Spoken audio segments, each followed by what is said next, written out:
আজ ৫ ফেব্রুয়ারি জাতীয় গ্রন্থাগার দিবস। ২০১৭ সালের ৩০ অক্টোবর মন্ত্রিসভার সিদ্ধান্তে এই দিনটিকে জাতীয় গ্রন্থাগার দিবস হিসেবে স্বীকৃতি দেওয়া হয়। ২০১৮ সালে দেশে দিবসটি প্রথম পালিত হয়।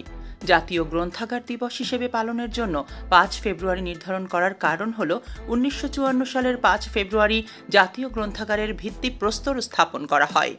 এর অন্য একটি কারণ হল ফেব্রুয়ারি মাসে বই নিয়ে দেশে বেশ আলোচনা হয়। ২১শে বইমেলা, ২১শে ফেব্রুয়ারি এগুলোর সঙ্গে সামঞ্জস্য রেখে দিবসটি পালনের সিদ্ধান্ত নেয় সরকার। স্বাধীনতা পরবর্তী স্বাধীনতা বিরোধী শক্তিরা যেভাবে বাংলাদেশের আনাচে কানাচে ছড়িয়ে ছিটিয়েছিল এবং তারই ফলশ্রুতিতে ২০২৪-এ তারা যে বর্বরতার পরিচয় দিয়েছে, সেই পরিচয় নিয়ে তারা এখন বাংলাদেশে বর্তমানে শাসন করছে এবং বর্তমান বাংলাদেশকে বাচ্চাদেরকে বই বিমুখ করে তারা সন্ত্রাসী রাজত্ব গড়ার চেষ্টা করছে।